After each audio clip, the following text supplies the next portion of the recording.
Um, Oh, it, it it says it's streaming on YouTube now.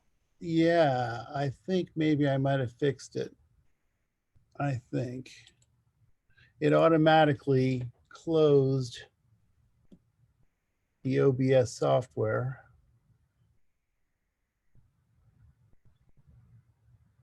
Well, I'll be darned.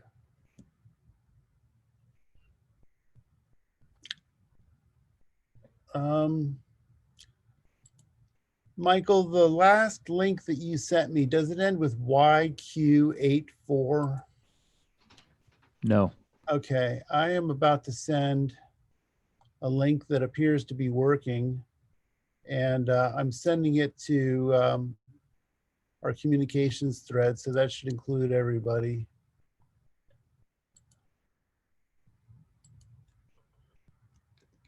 Okay, I'm sending it now.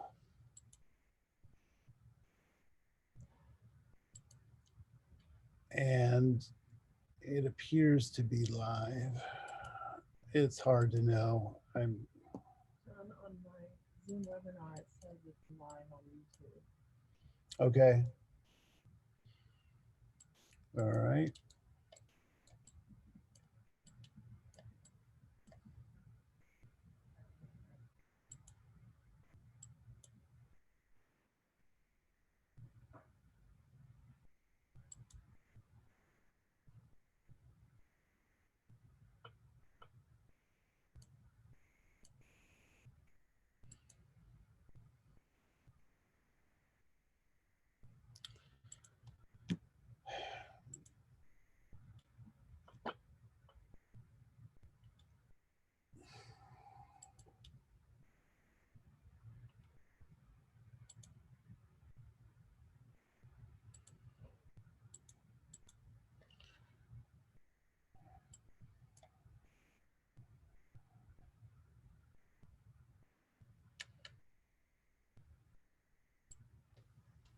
John, Yes, Michael. the new link that you sent is streaming on YouTube and there's sound, but the image is just Tacoma Library, black screen, white text.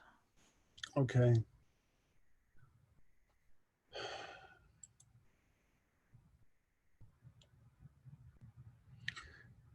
I just, this is kind of surreal. I'm not seeing any of the panelists in my window, and I'm not able to bring that screen up no matter what I try. Gallery view, I've tried. It's just nothing seems to work right now.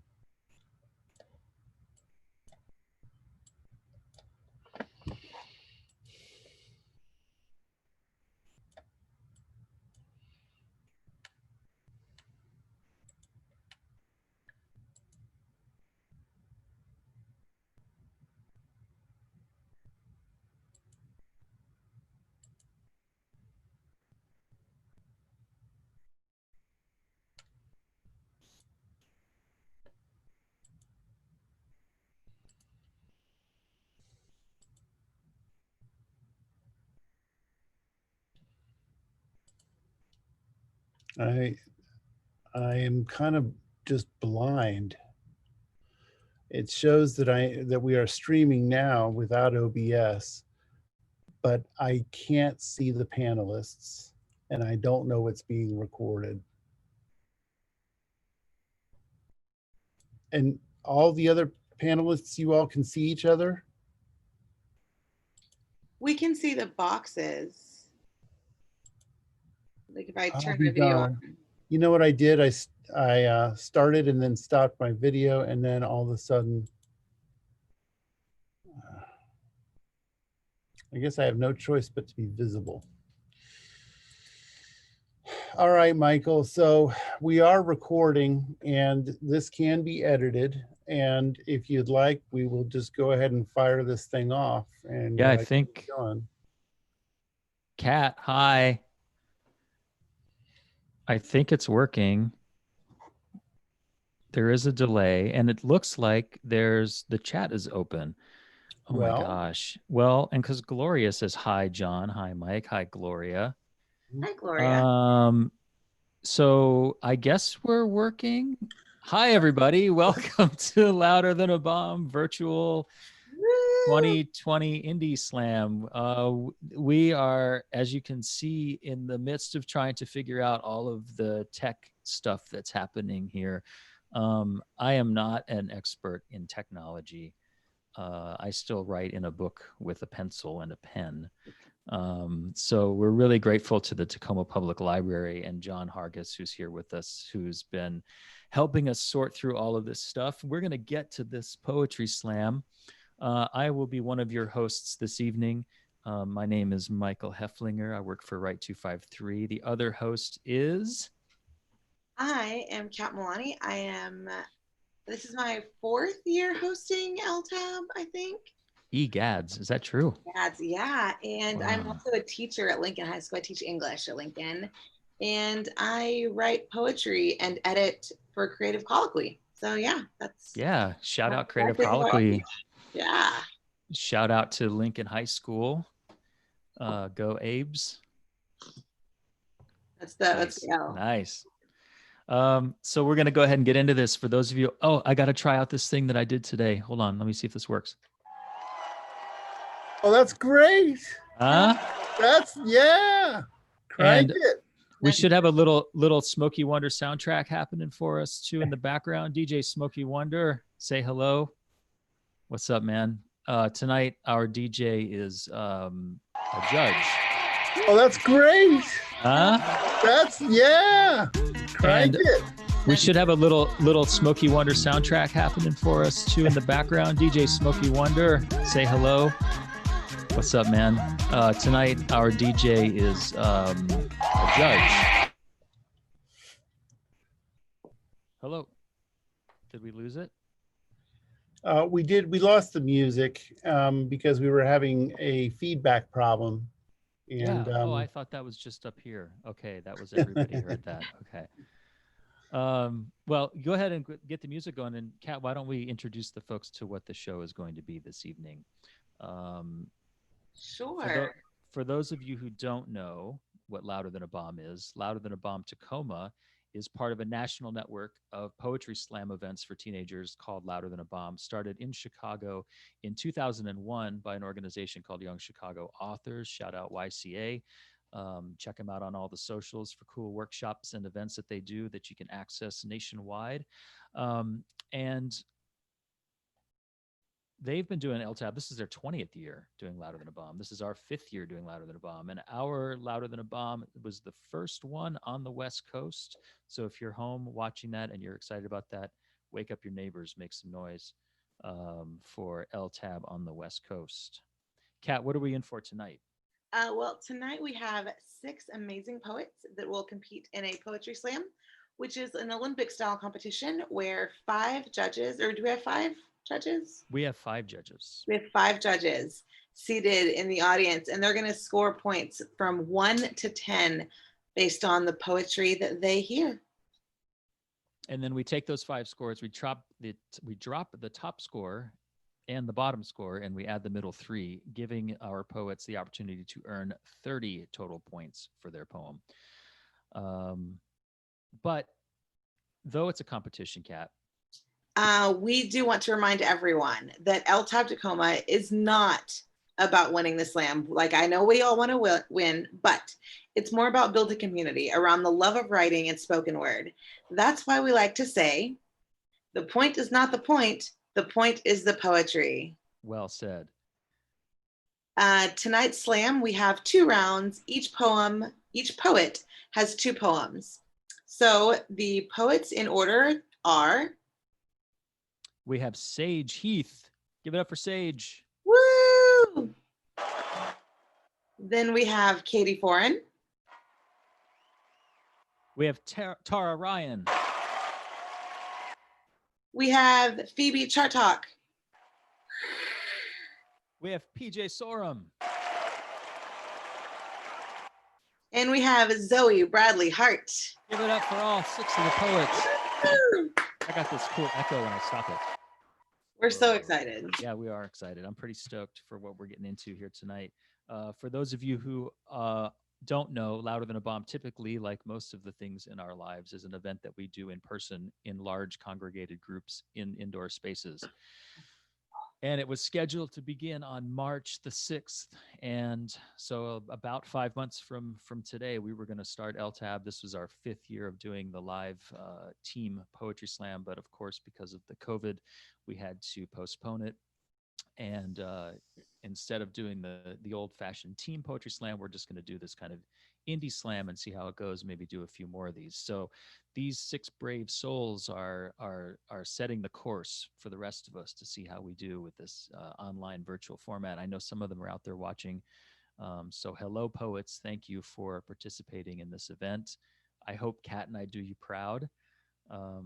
As your hosts. So like I said, it's a slam, it's a competition, but as you know, what we like to say, just to reiterate, the point is not the point. The point is the poetry.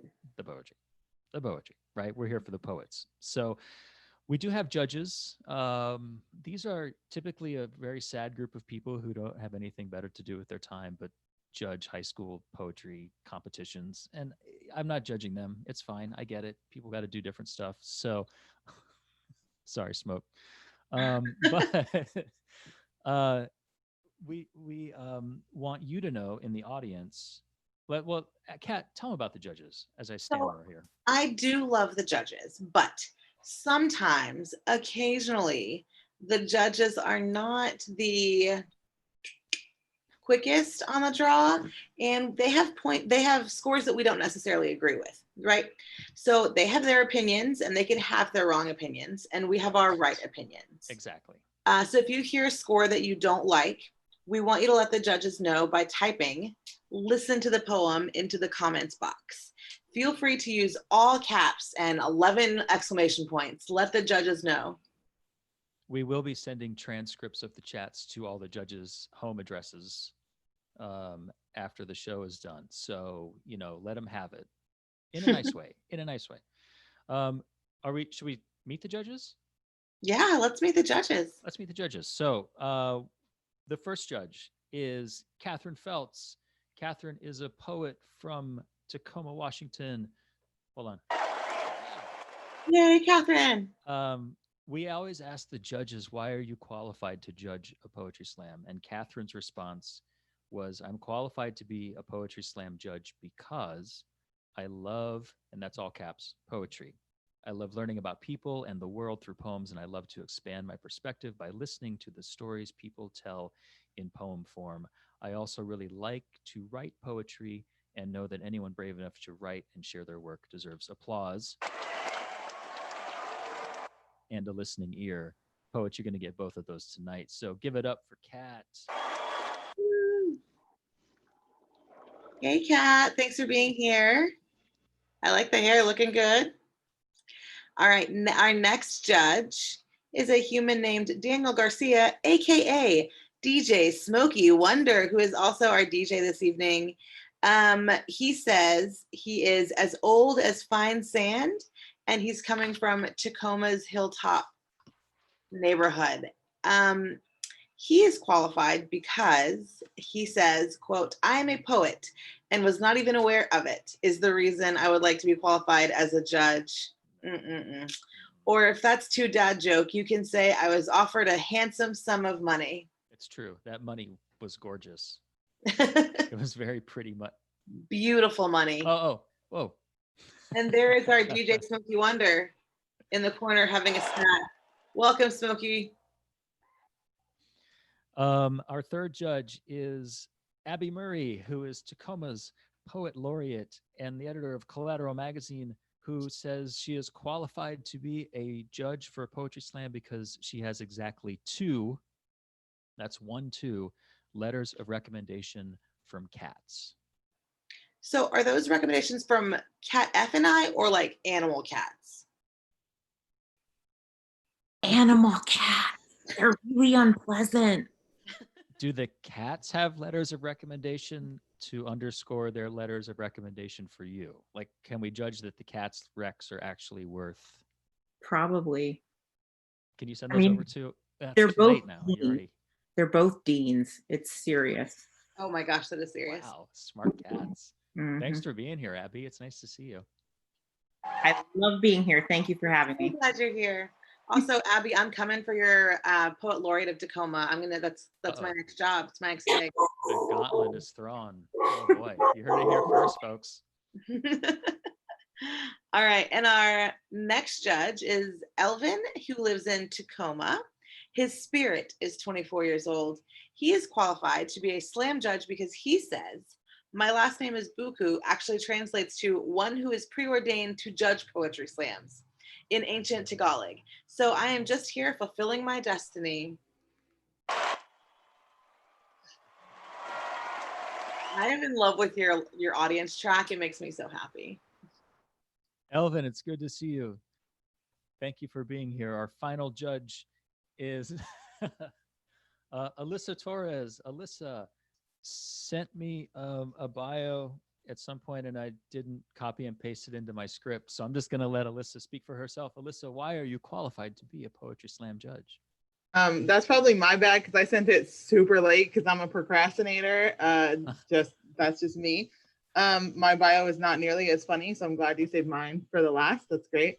My name is Alyssa Torres. I am a Tacoma resident over the Lincoln area, and I'm qualified to be a judge because I'm essentially Michael's boss. Is like the main reason why I'm here. It's true. And then It's also, the main reason why you're it's here. the main reason. Make I sure have I'm to make doing sure my he's job. working. Yeah. And I think what I wrote was that my favorite part of songs are the lyrics. So this is basically lyrics without the pesky music. But glad to be Nice. here. I do have my banjo here if you want me to play. I can play a song for you later with all Alyssa, right, cool. I love that you said that because I tell my students every year when we study poetry that all poetry is lyrics without the music yet. Love Thank it. you for saying that. Nice. Alyssa, welcome. We're glad you're here. Okay, so in order to get our judges acclimated to the judging portion of the evening, we like to have somebody come in and do what is called the sacrificial poem or the calibration poem. And basically what that means is that the judges are going to score this poem as they would a poem in competition, except it's not part of the competition. And the reason why we say sacrificial is because it's sort of like being tossed into the volcano, but also we call it calibration because what we're asking our judges to do is to use this as kind of the middle line, right? So if you hear a poem that you feel exceeds the poem that you're about to hear, you would give it a score that's higher. If you hear a poem that's not quite up to what you're about to hear, you would give it a score below. Our calibration poet is somebody who's pulling double duty for us tonight and happens to be one of our hosts. And spoiler alert, it's not me. So, ladies and gentlemen, please give it up for Kat Milani. Hello. Okay, so my poem is this beautiful thing that I wrote in high school. So it's gonna be wonderful. I wrote a poem about you. I wrote love poems and lust poems. I wrote happy poems and sad poems. I wrote poems about your hair and smile and laughter and also your neglect. I wrote poems about us. I never gave you the poems. I never used paper. I wrote them with loving stares and angry glares. I wrote them with shaved legs and comfy sweatpants. I wrote a poem about you, and you left anyway.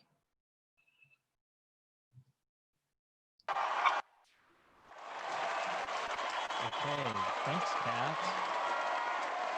So now our judges are going to send me their score in the chat box. So we're not going to have them. If you've ever been to LTAB, we usually give the judges marker boards and they hold the scores up. But today we're going to have the judges just give us the scores via chat, and we score one whole number, one decimal point. I've got an 8.6, a 7.5. Listen to the poem. 8.2, an 8.7. And an 8.4, but forget about the scores. Make some noise for the poet. Thanks, Kat. I've never got to be the sack poet before. Your high school poems are way better than my high school poems were. Speaking of which, I think all 6 of our poets tonight have way better high school poems than I did. They definitely have better high school poems than I ever did. I was so moody. I had a lot of feelings. I wore a lot of So jinkos and a lot of black makeup. I need to dig. I think I still have some of them. I'll dig them out and we'll do a high school poetry. There's a Been a picture long that my wife Mel found of me the other day wearing like a baby doll tee that said hottie, and I was wearing black jinkos and I was lacing up my Doc Martens. I had that shirt too. Oh my gosh. Okay. All right. Do you want to get into this thing? Should we do this? Let's do this. I'm so Okay. excited to see these poems. All right. So John, back at Central Command, John's hanging out down at the Tacoma Public Library, hooking this all up for us tonight. We are going to get ready with this poetry slam. So we've got 6 poets, and in the first order and the first round and the second round, they're going to go in the same order. Typically, it's not like that, but it makes it a lot easier technologically to do it that way. So the order is Sage, Katie, Tara, Phoebe, PJ, and Zoe. So when you are ready, John, and in the first order and the first round and the second round, they're going to go in the same order. Typically, it's not like that, but it makes it a lot easier technologically to do it that way. So the order is Sage, Katie, Tara, Phoebe, PJ, and Zoe. So when you are ready, John, and in the first order and the first round and the second round, they're going to go in the same order. Typically, it's not like that, but it makes it a lot easier technologically to do it that way. So the order is Sage, Katie, Tara, Phoebe, PJ, and Zoe. So when you are ready, John, and in the first order and the first round and the second round, they're going to go in the same order. Typically, it's not like that, but it makes it a lot easier technologically to decorated. You would never know it marked the burial of a heart, of a human, of a brain full of thoughts half finished. I am sinking, and sinking is all I can do. Nowhere left to go when home tastes like bittersweet and smoke. A lifetime spent running from everything in my way. They called it chasing, but I am not filled with determination, only fear. The taste well known on my blush-colored lips. Did you take the fear, or did we just share it? Catacombs of hollowed bones left in a place of what we built. I stopped running, built cathedrals of poems and words singing in my heart, and watched as you made a home in them, then told me you didn't belong. I have broken promises like snap peas and lied so often that my family didn't know what to make of me. You told me once you never break a promise, and the idea of living to that standard suddenly tasted like stardust. Not the ash left in my fireplace heart. Yet here you stand in front of me, eyes like the soft curled leaves on a new spring fern. Here you stand and lie to me, curled in again. Here you decide, here you pick lying, choose breaking. We planted the seeds for something great, but you don't want to get your hands dirty. These problems don't fix themselves, instead waiting with bated breath in the dark closet. Your skeletons are warning you that the past will repeat itself, but you don't speak their bone-dry whispers.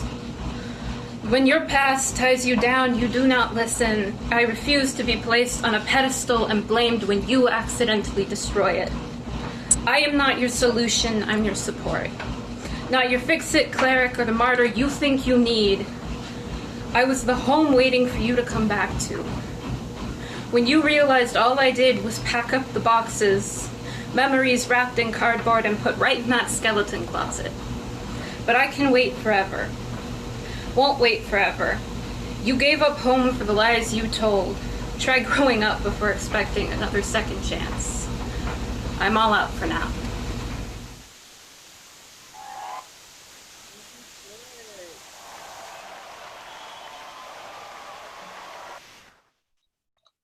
All right, Sage. Were the judges able to hear the first part of that poem, or was it still like my voice looping over? Because I feel like if we weren't able to hear, should we replay that? We can do that.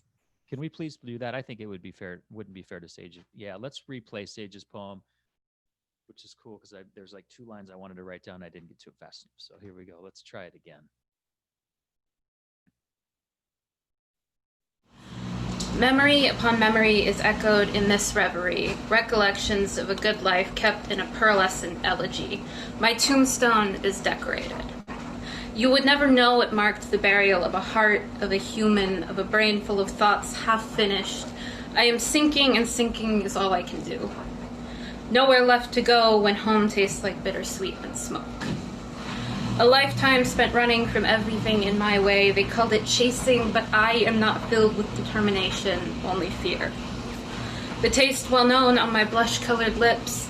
Did you take the fear, or did we just share it? Catacombs of hollowed bones left in a place of what we built. I stopped running, built cathedrals of poems and words singing in my heart, and watched as you made a home in them, then told me you didn't belong. I have broken promises like snap peas and lied so often that my family didn't know what to make of me. You told me once you never break a promise, and the idea of living to that standard suddenly tasted like stardust. Not the ash left in my fireplace heart. Yet here you stand in front of me, eyes like the soft curled leaves on a new spring fir, and here you stand and lie to me, curled in again. Here you decide, here you pick lying, choose breaking. We planted the seeds for something great, but you don't want to get your hands dirty. These problems don't fix themselves, instead waiting with bated breath in the dark closet. Your skeletons are warning you that the past will repeat itself, but you don't speak their bone-dry whispers. When your past ties you down, you do not listen. I refuse to be placed on a pedestal and blamed when you accidentally destroy it. I am not your solution, I'm your support. Not your fix-it cleric or the martyr you think you need. I was the home waiting for you to come back to. When you realized all I did was pack up the boxes, memories wrapped in cardboard and put right in that skeleton closet. But I can wait forever. Won't wait forever. You gave up home for the lies you told. Try growing up before expecting another second chance. I'm all out for now.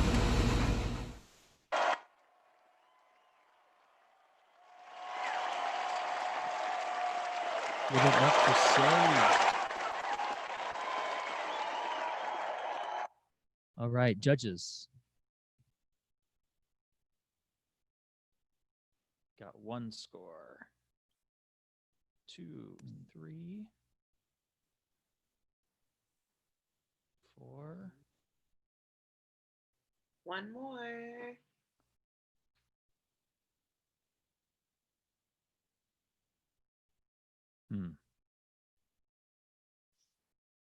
There it is. Nice. Thank you, judges. Thank you, judges. Right. So low to high, we've got an 8.8, an 8.9, an 8.9, an 8.9, and a 9.0. But forget about your scores. Give it up for the poet. Show Sage some love in the comment section. Sage, thank you for sharing. Let's keep this thing moving with our first poem from Katie.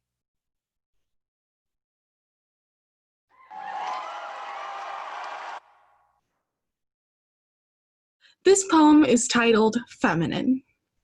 When I was younger, my favorite color was pink. I liked it because it was happy and never stopped to think about exactly why that was the color I chose. Growing up as a girl means poring over your past, looking to see what was the real you and what was what you thought a girl should be. What of me is myself and what of me is my misogyny? When I was younger, if you asked me my dream job, I had an answer. I wanted to be a teacher, a skater, or a dancer. It took me into middle school to realize that I wanted to be an engineer. If I had been a boy, would that have sooner become clear? Was that what I wanted, or was I just trying to adhere to what I thought was a girl's career? It's been a long and hard path realizing that irrevocably some parts of me were formed by my internalized misogyny. As a girl, you're gifted with a heavy burden. You are your gender before you are a person, and you're eternally saddled with expectations passed on through countless generations. You always demand that I stay feminine. You don't like me when I'm messy and genuine. What you like is me as a concept, silent, quiet, not adding a comment. You prefer me fragile like a paper doll. And as I grow up, I make myself small because if I don't take up too much space, maybe one day I can earn a place at the table. You never show, but you always tell. And as I try to scream or shout or yell, you shout over my voice. That's your method of choice. If I speak as much as you, I'm obnoxious and chatty. And if I show my feelings, I'm hormonal and catty. What option have you left me then but docile silence, when you only respect me when I'm in compliance, when every time I speak, you treat it like defiance? I have to fit in with your definition of pretty, but if I care about my looks, then I'm vain and petty. I'm cocky, never confident. Good enough, not competent. I wanted to be treated like I knew what I was doing. I wanted to be respected and started pursuing my goals, so I put myself back in control. I started wearing blazers like they were chainmail. I know you treat me better if I was male. I was so desperate to be part of the boys club that I soon realized it was easier to scrub myself, if anything, too girly, so that you could take me seriously. And even when I gave up everything of myself, I realized that you'd still keep me on the shelf. And I learned that although it was unspoken, I was only really even included as a token. But this is not the way things have to be. I've worked hard to reclaim my femininity because I can be girly and taken seriously. I don't have to hide parts of myself out of fear that if I act like a girl, nobody will listen or hear my voice. And I've learned it's okay to raise it loud. I've learned to speak in front of a crowd. I've worked hard to unlearn my misogynistic behavior. I'm not a princess or damsel in distress. I'm my own savior.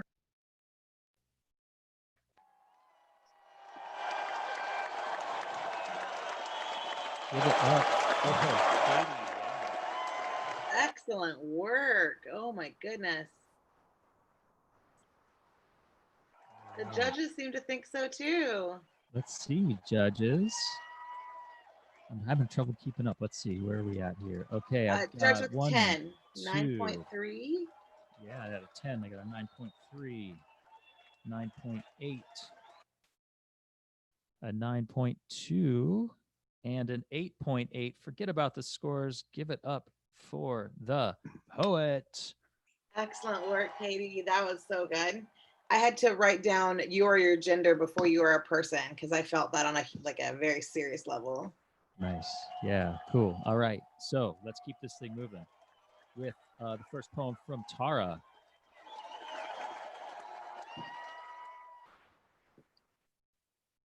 I scream. From the very start, you were stealing from me. $1, a smile, a promise, a pride, an ambition, a family of bears. They would have torn your heart out. A year or a few outside of you, the happiness I didn't realize was gone, and all the rain under my roof. I've had to fight to get them all back. Trespassing on private property is a federal offense, even if there's no sign on the fence.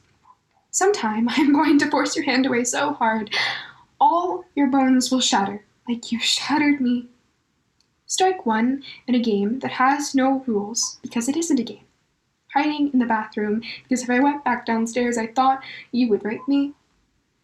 But no amount of your broken bones can begin to replace fragments of my life. No refunds are accepted for stolen goods. A childhood is invaluable. I will not complete a cycle of violence. I am the end of what began too long ago.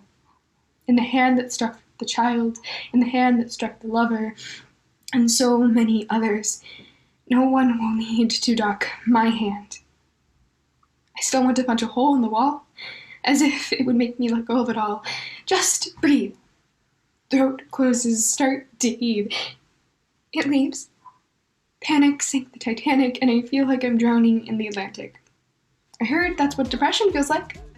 Being trapped at the bottom of an ocean, and I am trapped under my own ocean of time I will never get back, of memories that will always seep in, flooding me. The water damage is expensive, and my basement is flooded. Fireworks sound like gunshots, mildew is suffocating, trains make me violent, and my basement is flooded with flashes of a face. Now I carry mace. Every walk alone is a race. My love for her shudders and shakes. Something casual feels like a casualty. Intimacy ignites a fight or flight mentality, and I freeze. My mind is paid to harass me. PTSD. Are letters now recited in therapy. But there's so much more to say. As if I tried to pay off an endless loan to the shark-shaped patriarchy. I was screaming, "Save me." But I learned that mostly I can save myself. Everything itches because it's healing. One step forward, 2 steps back. I tango with my fears, leading a dance that will fade.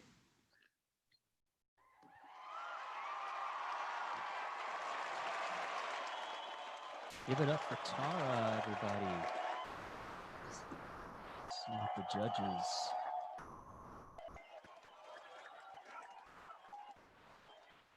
All right, I've got an 8.9.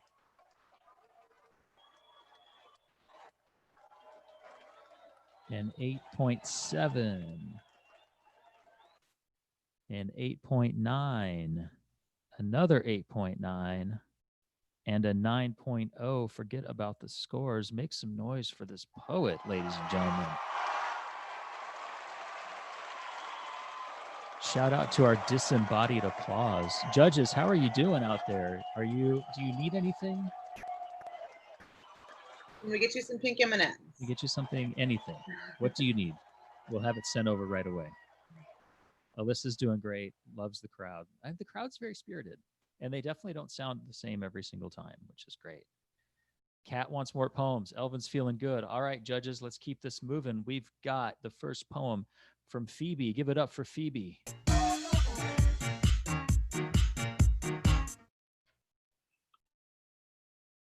The title of this poem is Dear Mr. President. Dear Mr. President, lightweight clown, pathetic, spoiled brat, low-class snob, the woman. And a shout out to that fateful day that you without intention started a revolution, grabbed them by the pussy. Look at that face, would anyone vote for that? Blood coming out of her wherever, she's a slob. Number 1, she's not my type. Number 2, it never happened. Nervous Nancy's unhinged breakdown, exclamation point. I love women. Me too, Mr. President, me too. But for some reason, when I talk about that love, I'm talking about girl code and watch your friends at bars and parties. Hold your hair back, I'll hype you up in the bathroom. You have something in your teeth, I'll give you my shoulder. The second you need it, kind of a heart. This is the kind of love that I was taught and believe in. So stop trying to teach me that love is what your Twitter fingers are hiding. That it is you never get to the face because the body's so good. That it is stating about a female White House aide. This is what happens when you give a crazed, crying lowlife a break. Do not try to teach me that it is tearing us down and embodying a culture that appropriates high school boys calling us pussy under their breath as we walk through the door. They are drunk off our fear. High off the fact that as much as we hate it, we are afraid of them. It is because of cockiness like yours that I am scared to smile at strangers downtown, and why I will always follow the 3 friends rule for location so they will know where I am, because some people's hearts are hungry and their van doors, which I will never park next to, are easy to slam shut and are dark inside.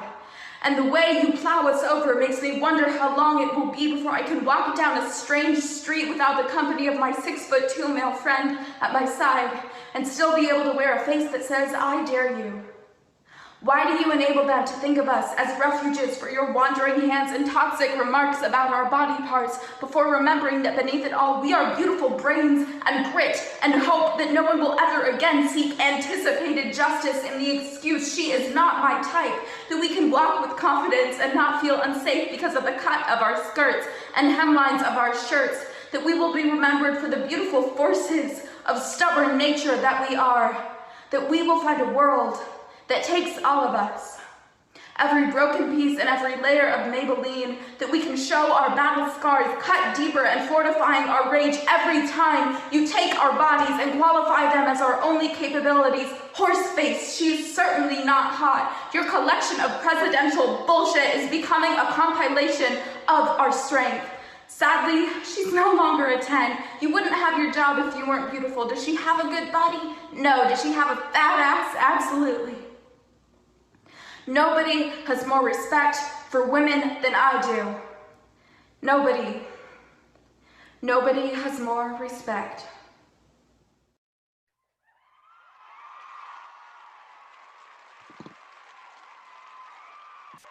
Give it up for Phoebe. All right, judges, when you are ready. Got 1 score. Got 2 scores. Got 3 scores. I got 4 scores. And I got 5 scores. 8.7. That's the low. I got a 9, a 9, a 9.4, and a 9.5. Forget about the scores. Give it up for the poet.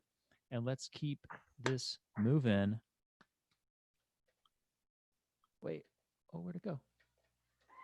There it is. There it is. There it is. Let's keep it going with our first poem from PJ. Give it up for PJ. The poem I'll be performing is untitled. I am no stranger to wearing a mask.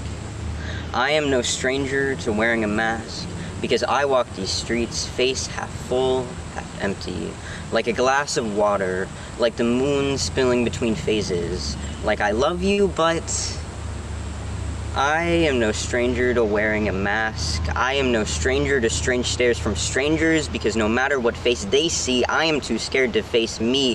Why do I even try? Why do I justify myself at face value? Maybe I face value. Maybe I value face value. Maybe I do not know my own face. Maybe I do not own my own face. Maybe I don't know my own face. I do not know my own face. I do not own my own face. I do not know my own face. I do not own my own face. Blank slate. We are in a room with no sounds and no color. Blank slate. It feels sterile and surreal. Blank slate. I look down to see the only other thing in the room. Blank slate. There is a mask in the palm of my hand. Blank slate. I do not know what's looking at me. Blank slate. Too calm, too collected. Blank slate is my identity. Blank slate because you cannot know the real me. Blank slate because I do not know the real me. I am no stranger to wearing a mask, so forever I will be a stranger to myself.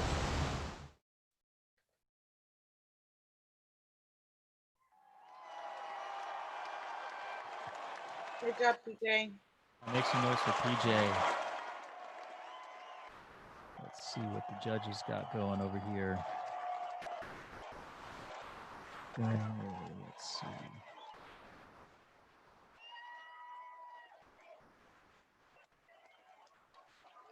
1, 2, 3, 4, and 5. You got 5 too? All right, so low to high, I got a 9.1, a 9.2, a 9.3, a 9.5, and a 9.6. But don't worry about those scores. Make some noise for that poet PJ, and keep it going out there, everybody. Hope I don't see the comments. I don't know what's going on. I'm going to check in with my comments checker here in a second, see what folks are saying. But we got one more poet here in this first round, and that's Zoe. So let's hear it for Zoe. To the person that I can't lose. Dear best friend, I wish that this might reach you one day, but as I write this, I doubt it will. I don't have the strength to show this piece of me, at least not to you of all people. I'm not sure I want to see reaction because I can't lose you. So I've swept the broken pieces under my bed, wishing I had the courage to show you. I'm sorry I never told you I caused many of my scars, like the time I drew a bolt of lightning on my arm with a mechanical pencil again and again. I wanted to be like Harry Potter. Back then, we all wanted to be inside those magical books.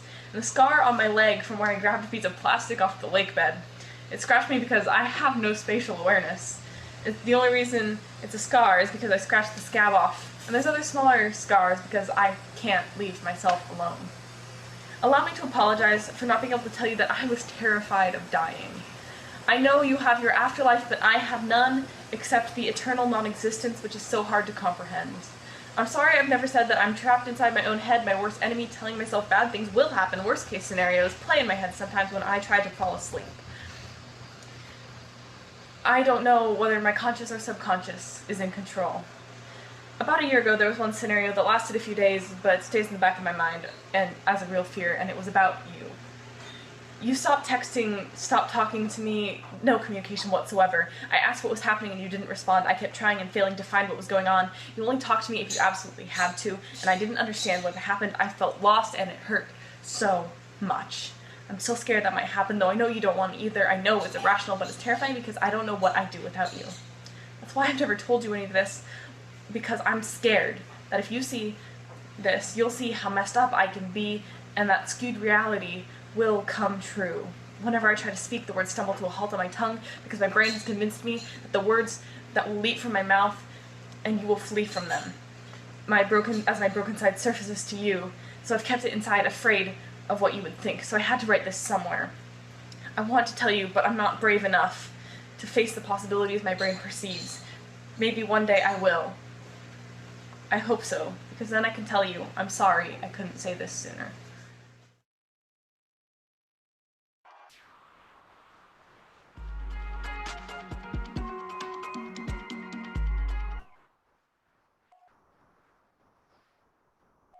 Make some noise out there, ladies and gentlemen, for Zoe. Let's check out what the Zoe. judges are doing. That's the end of the first round. It's a bummer, but be not too disappointed because we have a whole other round of poems coming up here in just a second. Let me get these scores. 1, 2, 3, 4, 5. Okay, low to high. I'm looking at an 8.5, an 8.7, another 8.5, an 8.8, and a 9.3. I don't know what those numbers mean. I like that poem. It doesn't even matter. Forget about the scores. Make some noise for that poet. Woo! Yay, Zoe! So we have come to the end of the first round. Kat, how you feeling? I'm feeling good. I'm feeling all warmed up, ready to get the second round. Do you know what I think a lot of people think, Kat? I think a lot of people think that you and I just like magically made this happen on our own. I mean, I didn't do anything, but I feel like you're pretty magical. And I think that they don't know that there's like a whole network of people who helped make this show There happen. are so many people behind you and I and us and all the things. And I think it's time that we like give out some thank yous and some shout outs to these great folks. Yes. Namely, the Tacoma Public Library crew, John Hargis, who's running our sound for us, and Lisa Bitney and Jamie Gilmore, who helped out with the planning.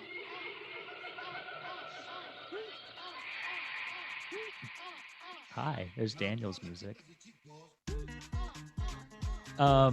And Sam Tate, who I think is here watching. Sam Tate does all of our visual stuff for Louder Than a Bomb. So all those cool posters and stuff, Sam made all that stuff for us. And I also want to shout out, since we talked about Lincoln before, Kristen Sierra, the librarian at Lincoln High, who was helping us out at the very beginning of getting this thing off the ground. Kristen's doing some amazing things with the library over at Lincoln High School. So all those folks definitely deserve our thanks because the librarians keep it together, right? The librarians keep it going. Even if they're not open all the time right now, you can still get online. You can do workshops. You can do all kinds of cool stuff. So we love our libraries. I will tell you that Kristen is busting her behind over at Lincoln, doing all the things. It has been the whole time. Amazing. Yeah, definitely. Good Also, stuff. I want to thank Cindy and Leah who are monitoring our comments on YouTube. Hi, Cindy and Leah, who are monitoring the comments on YouTube. I would like to thank, so going back to the original Louder Than a Bomb, the folks who funded that event, even though it didn't necessarily happen, they still gave Right 253 some cash to throw the event.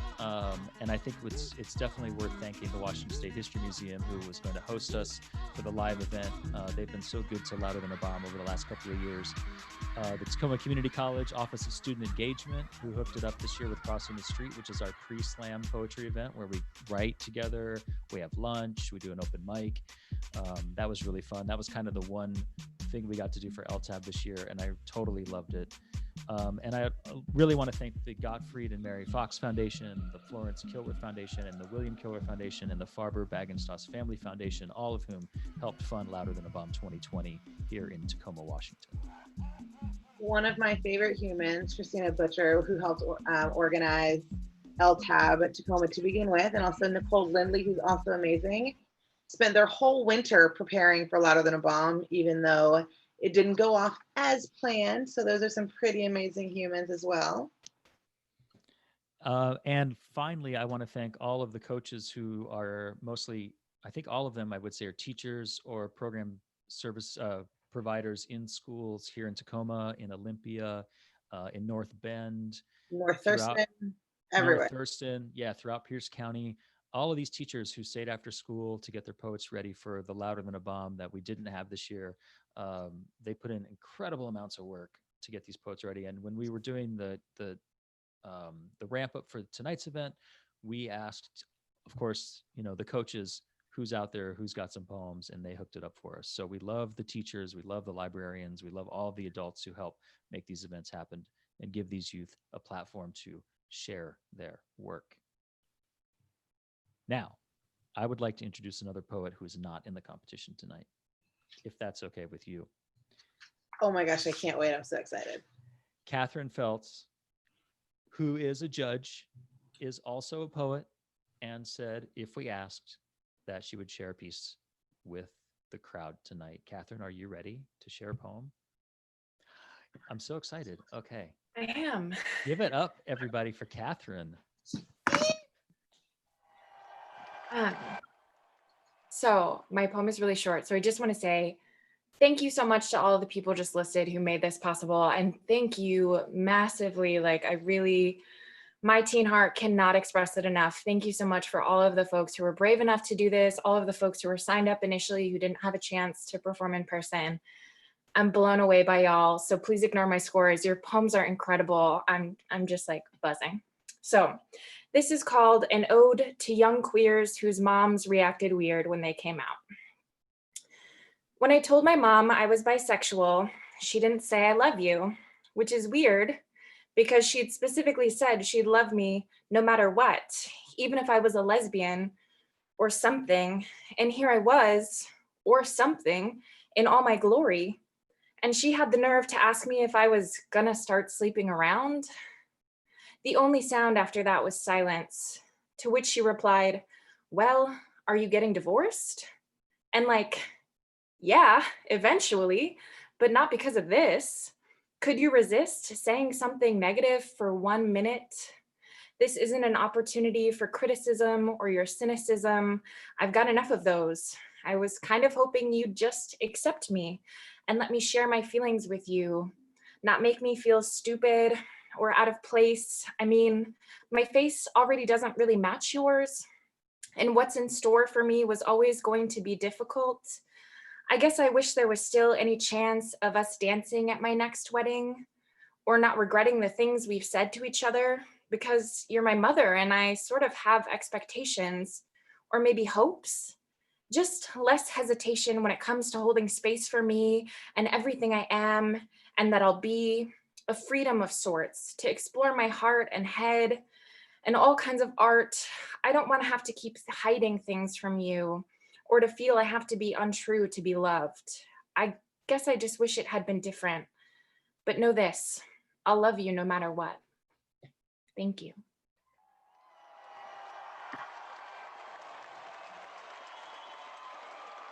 Thanks, Kat. Yeah, right? Nice poem. Thank you for sharing.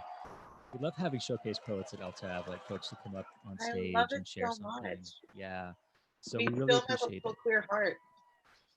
We really appreciate you being here, Catherine. And I think I'm ready. Kat, if you're ready. Yeah, I'm ready for two. Let's do you guys it. ready for some new poems? All right, so we are going to shoot already back to the very beginning. So it'll be Sage, Katie, Tara, Phoebe, PJ, and Zoe again, the exact same order. So John, whenever you are ready, we are looking for Sage.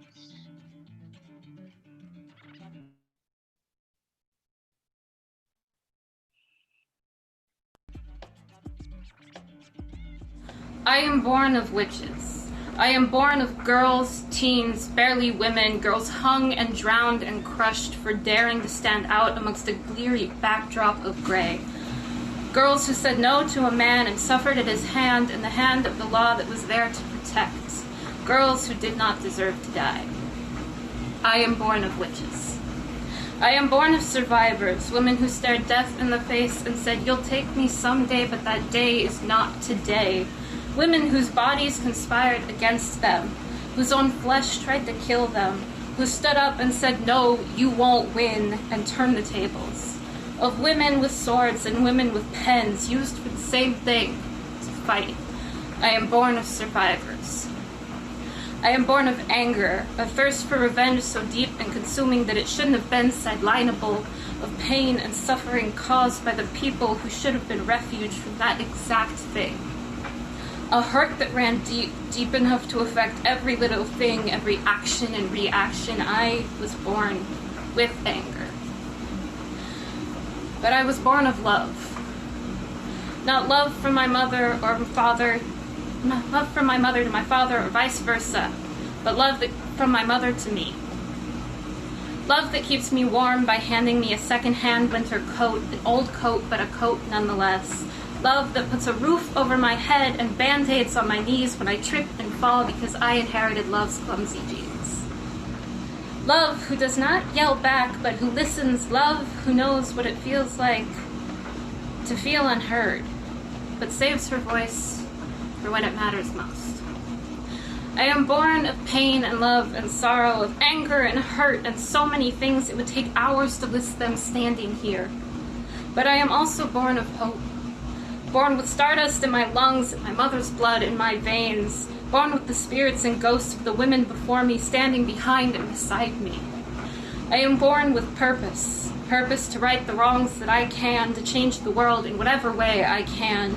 To scream with all the voices that have guided me and come before me, and to pass them on, maybe not to my own daughter, but to every woman I meet, every woman with her own spirits and anger and her ancestors beside, to pass on hope.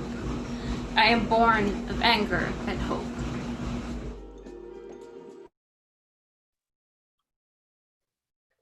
Nice. Let's give it up for Sage. Excellent work. All right, let's look at for some scores. Nice work, Sage.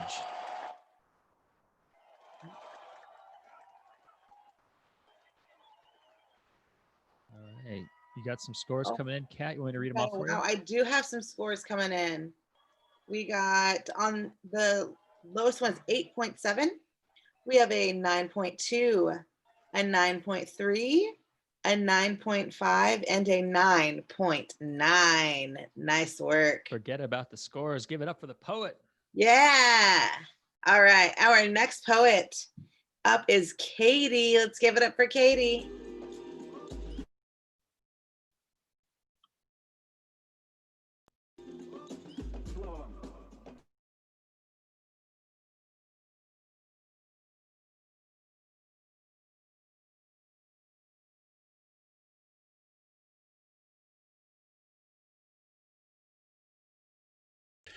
So here in the control room, we have a slight technical difficulty. If someone could take a moment and do a public service announcement of their choice, I will get with this poem playback in just a moment. Okay, well, my first public service announcement is, Kat, your poem was amazing.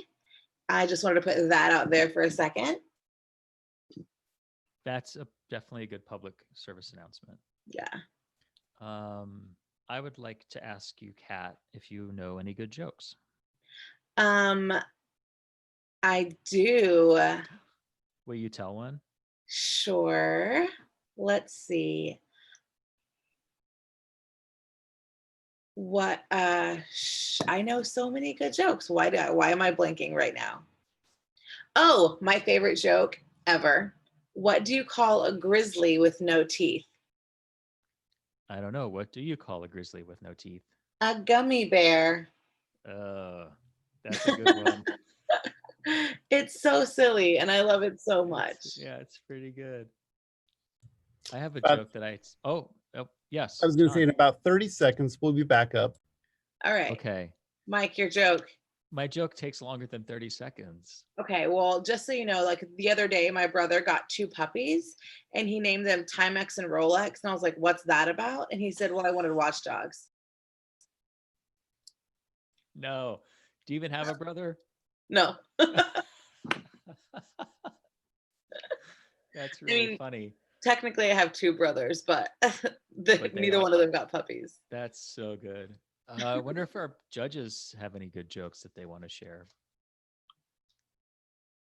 Kat just gave you a 10 out of 12 for your joke. Yes, I like my 12 out of 10 for my jokes, my pretty good. nonsense. That's pretty good. I also want to get a food truck, and I want to name it Get Wrecked, because it's like a breakfast burrito with wrecked eggs. But our slogan is nobody beats our eggs but us. Wow. That sounds like a real aspiration. That It doesn't is. sound like a I want joke. to call it Get Wrecked. I think I just heard Cindy laugh at your dog joke and she's like on the back porch. I think the whole neighborhood just heard Cindy laugh at the dog joke. That's great. John here from the control room. We're ready to go with Katie Forehand. Thank goodness. All John. right. Okay, let's get back Home into two it. for Katie Forehand. Let's go. This poem is titled Metamorphosis. When you're young, everyone tells you that one day you will be an adult, that you will be fully grown up, you will be complete, your final result. They tell you you're like a butterfly and that you're just in your cocoon, waiting for some magical metamorphosis to complete and emerge sometime soon. They teach you it's a straight line from adult to child, but you're stuck in the interim, more the beast running wild. And we don't like to acknowledge it, but growing up isn't a single-cell process, and when we tell ourselves it is, we force ourselves through undue amounts of stress. I am growing up, but I'll never be done, because life isn't something that can be done by becoming the nebulous best you and never letting anyone best you. There's never going to be a magical moment where I somehow become my perfect self, perfect, mature, responsible, wise. Would I even recognize that as myself? Because adulthood doesn't happen in a single moment where before you're a kid and after you're grown, you don't just exit the cocoon of adolescence and find an adult life to call your own. They tell you you're like a frog, starting as a tadpole and growing legs until one day you move from the water to the log, able to stand on your feet and stand on your own. What are they teaching us if we grow up to think that growing up is just one big change, a linear process from link to link, but growing up is a spectrum, a span, a range? The frog is just a tadpole with legs, one distinct difference between the two. But an adult isn't just a mature child. Adulthood is the story of how you grew. Even when you reach adulthood, that mystic summit, we're still not perfect, not adult enough. And if we happen to backtrack or plummet, it's treated like a tragedy. Every time I think I'm done with growing and change, I realize something new about myself and rearrange my life until I am the self I want to be in that moment. Does my constant rewriting make me broken? I'll open my heart and tell you this. Growing up isn't metamorphosis. It's slow and it's hard and it's constantly reevaluating, so there's no use spending all your time waiting for that magic moment where you're grown up. When you stop being a kid and start being a grown-up, and as a teen, you're trapped in between, not mature enough to be listened to or seen, but old enough to feel out of place, like you're existing in a separate space. We never stop growing and changing and learning and taking our old selves apart and burning the parts that aren't good or healthy or us anymore. What else is this existence for? I'll tell you, we're like hermit crabs, moving to self like they switch their shell, not keeping myself trapped in my self-made cell, constantly new and constantly growing, constantly learning but never quite knowing whether I'm the best version of myself I can be. Because all that matters is that I'm me. All right, let's give it up for Katie. I think Mike's got the studio audience ready for us.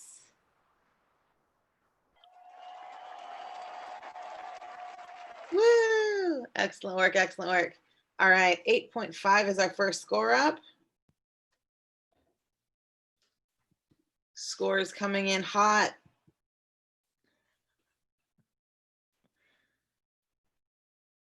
All right, our first scores are, the bottom is 8.2, then we have an 8.5, a 9.3, a 9.5, and finally a 9.8. But those scores don't matter. The point is the poetry. Let's give it up for Katie. Our next poet on deck, if we are ready in the studio, is Tara. Perfume Number 9. Try to remember what's inside. The smell of wine.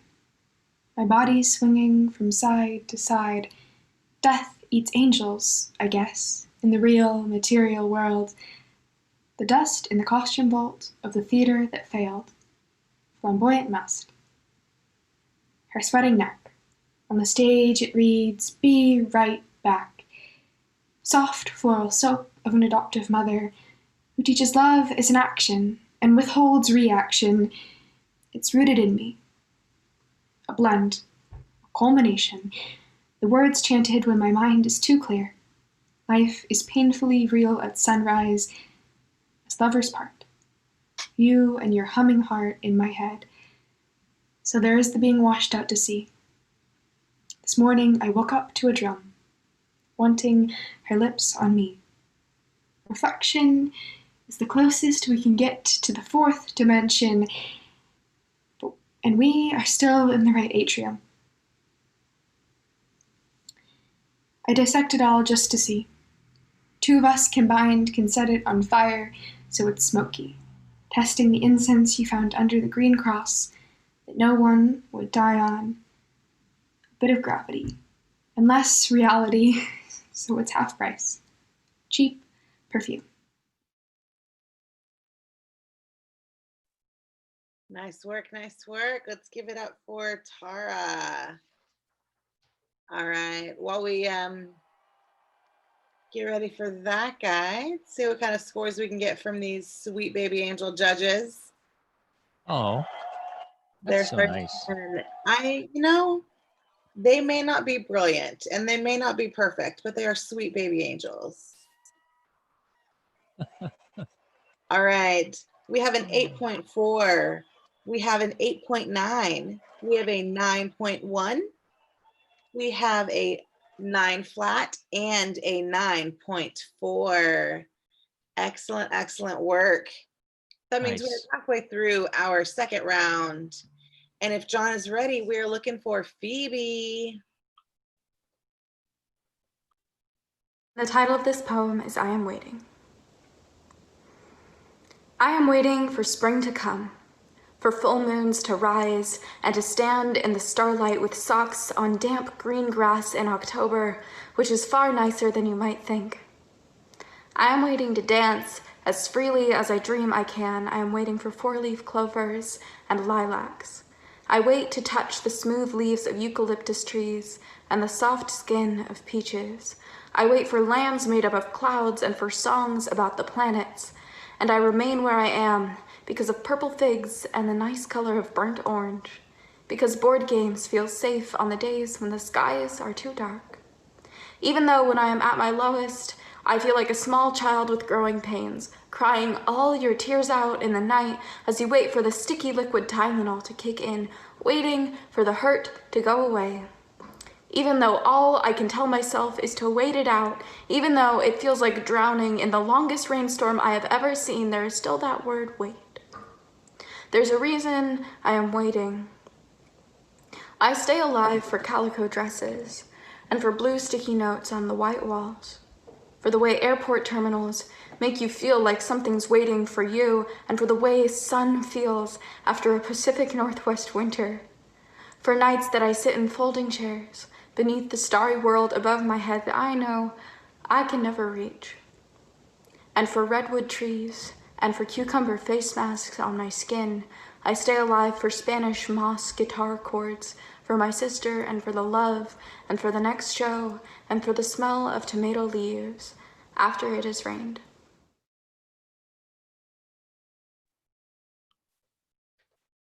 All right, beautiful job. Let's give it up for Phoebe. Yeah. All right, judges, we got, oh, they're starting to come in already. You guys are so fast. Man, I guess they figured it out. They got it going. They got it going. All right, so we have an 8.8, an 8.9, another 8.9, a 9.1, and a 9.4. The point is not the point. The point is the poetry. We're doing a great job. We're moving right along.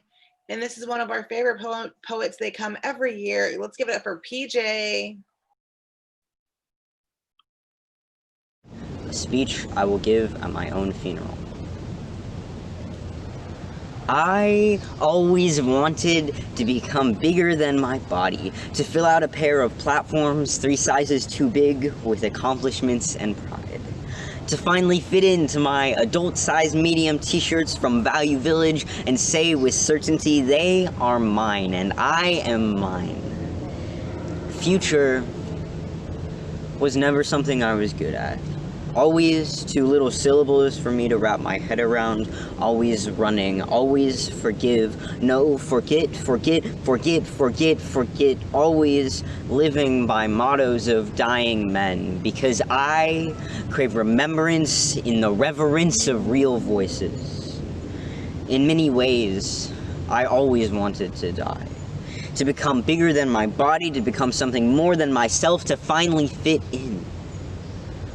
And you here are living proof that I made it. Everyone I ever loved, everyone I ever knew, everyone that ever knew me, really knew me, do not mourn my death, because my life was, my death is loving and freeing and dancing and feeling and hoping and praying and building and writing and learning and being and writing and being and writing and feeling and loving and hoping and praying and heaven and heaven and heaven and heaven and death and death and death and death do us part in this play of our lives and falling and falling and falling and falling asleep.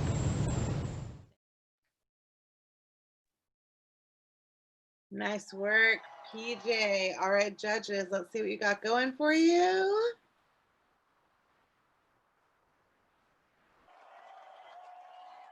I really do like the background audience members. They make me very happy.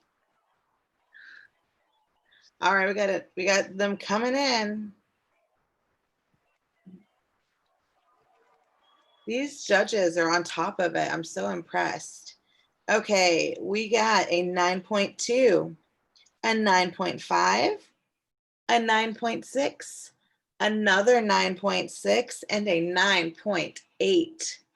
Excellent work, my friends. Thank you for being our judges. And we are now looking at our last poem of the evening. No. All right, let's look at Zoe. I'm Zoe Bailey-Hart, and this is I Wish I Could Be Louder Than Bomb.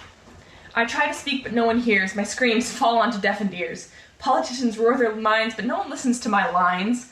Grown-ups say I'm just a kid, and thus remove me from the grid. While I may be young in years, they stop me since I raise their fears. Knowing my words can strike a chord, they hide me behind nail and board. To stop the power that I wield, they use ignorance as their shield. While they try to hold me down, they know that I will wear a crown. Because one day they'll hear me yell, and on that day I'm going to tell the world of all its many flaws and point out all the fractured laws. I will show them that I am right, raising young voices to new height. On that day, the world will hear that great change is coming near. We will open many doors, and there will be no more wars. And on that day, our voices will ring louder than a bomb. All right, what an apropos final poem. Nice work. Let's give it up for Toby and all of our poets.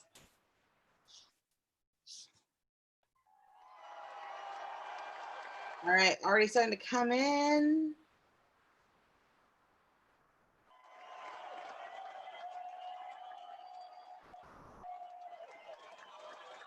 All right, in order, our lowest score is an 8.9.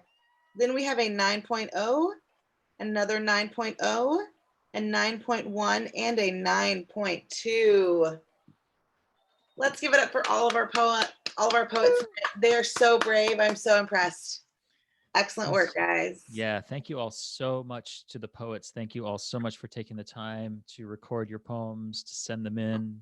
We're so proud to be able to share them with folks and to see them. And I haven't seen any of these videos before tonight, so it all comes to me as a kind of a surprise, which I'm really excited about. I'm just so impressed, and so like every year with all of these kids that we have, like these are amazing young people, amazing poets, and I'm just so happy that we have a platform for them so they can be heard. And I'm just so impressed that they all got this in like over the summer, like recording on their phones. It's great. Yeah, They're it's great. wonderful. Totally. So what's next, Kat? So we want to talk about our upcoming events. Yeah. We have some things happening. So on August 20th, we have a fantasy writing workshop for tweens and teens presented by Write 253 and the Tacoma Public Library online. Sign up at tacomalibrary.org. And also Write 253, I'm actually so excited about this. They're publishing a new literary magazine, and we will announce for submission soon, which means you guys can send all of your poems and your short stories and all those things to Write 253, and we will let you know when submissions are ready. Yeah, so check us out on all of the pertinent social media things, the Twitters, the Instagrams, the Facebook, and also our website, write253.com, if you want to submit to the Lit Mag. And just keep checking. It'll be a couple weeks yet before we get the call for submissions out. But once we do, we look forward to seeing what folks are working on out there. I'd like to invite Elvin and Alyssa to come in to the video here quickly. And while they're doing that, Kat and I are going to hide ourselves and we'll figure out the scores in the chat. Kat, how does that sound? Sounds great.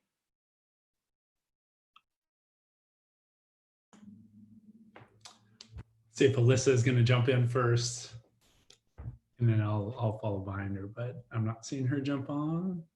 There she is. Here I am. Yeah, I just wanted to say hi again. My name is Alyssa Torres. I am the president of the board for Write 253.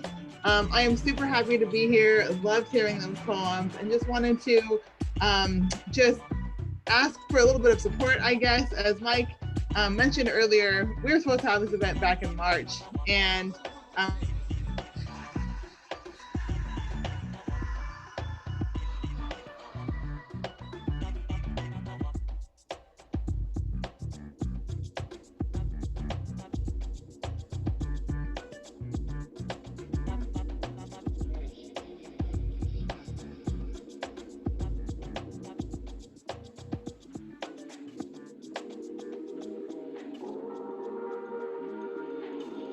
Did we lose Alyssa? I think we may have. I wasn't sure if it was on me, but you know, I'm going to do my best, Alyssa, impersonating her here. I'm Elvin Buku. I work with Alyssa, also on the board. I work for an organization called Graduate Foundation. But I also want to just hop on. I mean, kudos to Michael, Kat, and the entire Write 253 team. Just being a part of organizing these efforts and providing platforms for youth to speak their voice. Those are few and far between. We work with a number of organizations, and just based on the situation, there's lots of programs that are out there that aren't providing the same type of space. And it's an incredible blessing to be able to hear the youth just speak from their hearts, share their stories, and that doesn't happen. That doesn't happen easily. It takes a lot of time, it takes a lot of effort, and it takes a lot of resources. So Alyssa and myself, inviting everybody who's listening, anybody who's going to hear the recording, please give. Using myself, I made $100 to Write 253. I think there's no greater time to be able to support an organization than right now, where safe places for you to express aren't really available as much as they used to. So I'm supporting Write 253. I know Alyssa is too, but again, kudos to the entire team. Michael and the crew are awesome. I'm honored to be a part of the team. And again, hope everybody would join me in giving some dollars.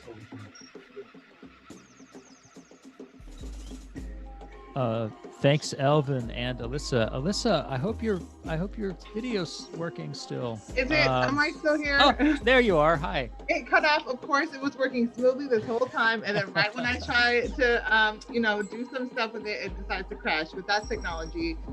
Just want to echo what Elvin said, and if y'all can support in any way, can head over to the Write 253 website. And support the ongoing work that we're doing with our youth. We got some really exciting stuff coming for the rest of 2020. And so just stay connected. Thank you both so much. Elvin and Alyssa, like they said, they're both on our board of directors, and they do such amazing work for our organization. And I'm so grateful to be able to work with both of them and learn from them in the work that we do. If you are interested in helping to support Right 253, you can scoot on over to our website, which is also where you can learn about all of our other great programs, right253.com, and check out what we're working on. Kat, how are we doing? I think I have all the scores added up, but let me double check. We're doing this like so strangely with all these different chats and stuff. I know, it's so weird. I have all the round 2 scores. You have the round 1 scores? Yeah, I think we're good. Okay. Yes. Okay, John, could you please just go ahead and lower the music down there for us so we can announce our scores. Well, we're not going to announce the scores. We're just going to announce the winners. But the whole thing about winning the Poetry Slam, I mean, it's probably cool or whatever, and we support feeling good about winning a Poetry Slam. But we hope that what you're taking away from this is that you've had a chance to hear some fantastic poets whom you may not have heard for a while. Maybe you know them, maybe you don't. Everybody is getting a prize tonight, which is $25 gift certificate at King's Bookstore in Tacoma, courtesy of Right 253. So everyone's getting the same prize, whether they won or not, because we just want to support your literary lives. So go cop that new late summer poetry book that you've been meaning to get while you can, and it's on us. So I'll hit you up, poets, with how you can cash in. But if you do want to know who won the slam, let's announce the top 3 in order from 3 to 1. Kat, how does that sound to you? That sounds great to me. So coming in 3rd place, I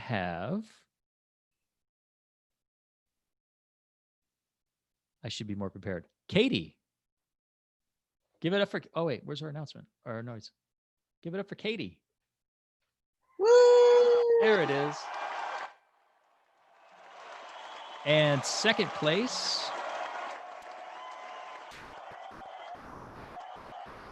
No, Katie got 2nd place. Katie, I'm so sorry. I'm so bad at this. Sage got 3rd place. Sage got 3rd place. Katie got 2nd place. And wait, do you want me to?